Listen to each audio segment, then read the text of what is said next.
It has a massive budget, enormous taxes. You got to balance that budget. You got to figure out how to motivate hundreds of thousands of employees.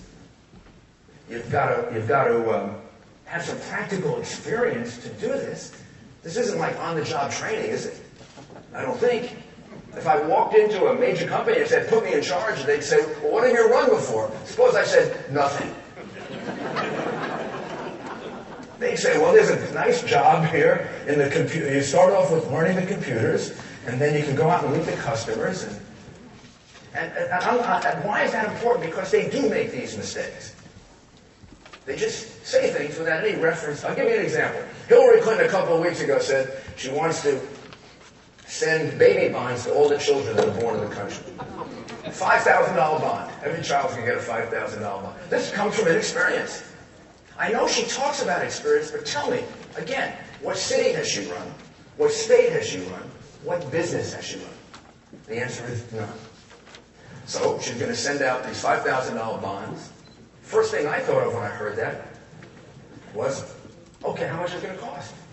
Let's multiply the number of children born by the $5,000 bond. $21 billion.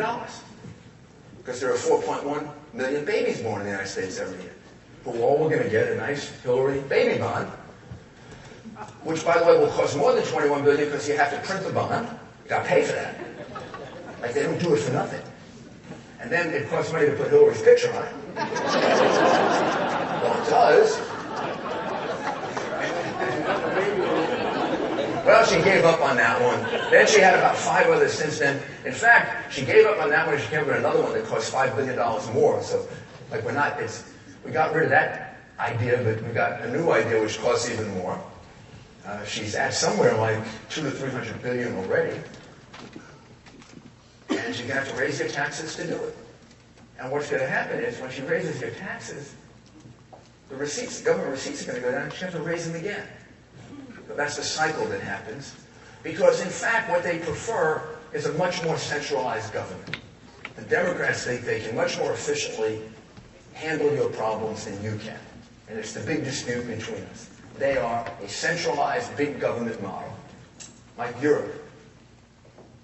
And Republicans, like me, and a lot of my colleagues, we believe in smaller government, let people have more decision-making. I want to give you some of your money back because I believe you'll use it more intelligently. A lot more people will get jobs if I give you your money back than if the government tries to program that money. I want you to have more control over your pension. I want you to have control over your child's education. I think you do a better job figuring out what school your child goes to than the government does.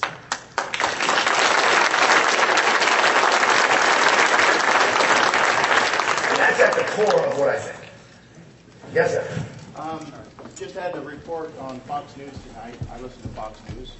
And there's not one American troop lost in around the province that's been so deadly, and not one Iraqi troop lost in the last week. And what I believe is happening is that they're getting the message that America is fully committed. And I think I want your thoughts on maybe how many troops we may have lost because they get a sense that there is not this commitment through those in the press and those on the liberal side who have been opposing this war, calling it a lost cause, cannot be won. If that commitment we're showing now had been there on all sides, what would the terrorists have thought? How long would they have fought? Well, it's a very good question and a very good observation.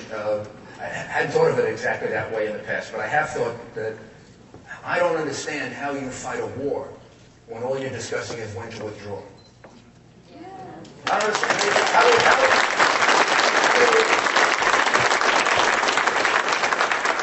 Maybe they didn't think of this, but doesn't it kind of set you up for defeat? You know, you're in a war, and all of a sudden it becomes, we'll give you a year to win. Or we'll give you, and it wasn't even a year to win. I think the Democratic leader of the Senate announced about 3 months ago that we had already lost Iraq. Might have been a little premature, thank God. And now here's my goal for Iraq. My goal for Iraq is victory. Why don't we win it?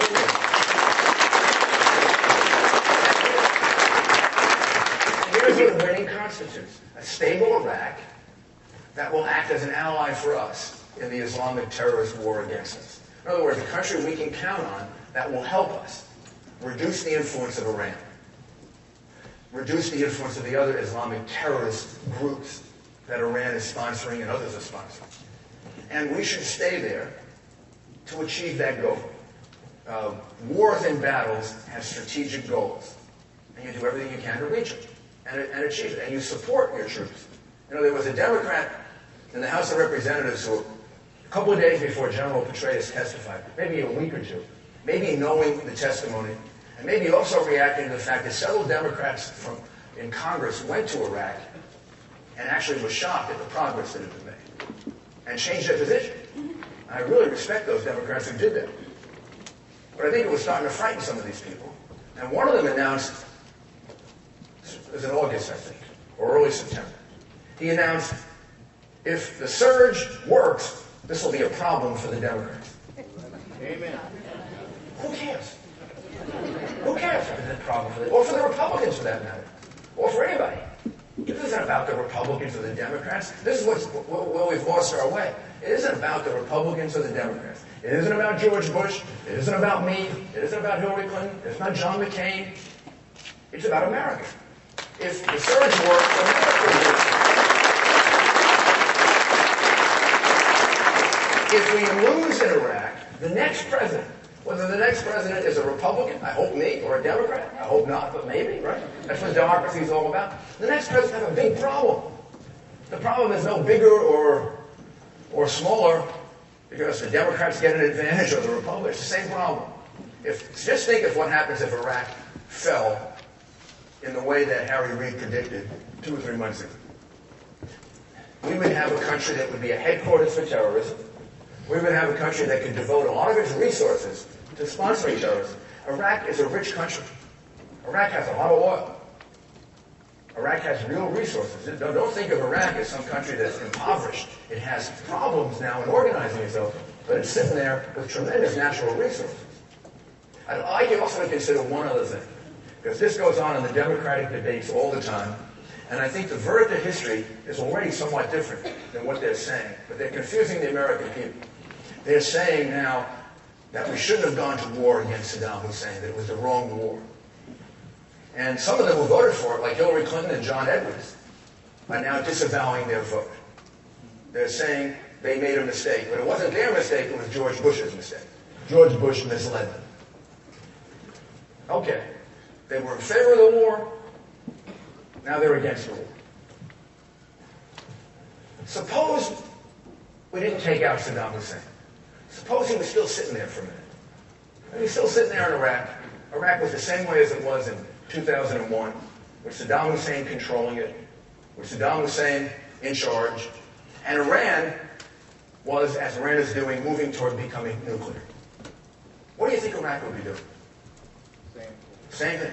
So now we would be dealing not just with one threat of nuclear arms in the hands of an entirely irresponsible government.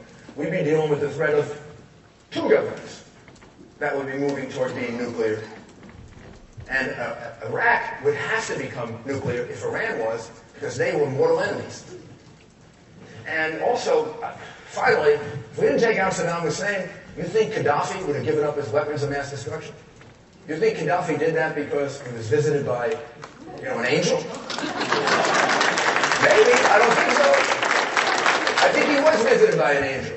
The angel gave him a revelation of what happened to Saddam Hussein being put in a hole in the ground, and he said, not me. I don't want to go there. If America hadn't shown that resolve and that strength, if our soldiers hadn't bravely took on Saddam Hussein, if our military hadn't gotten rid of him in record time,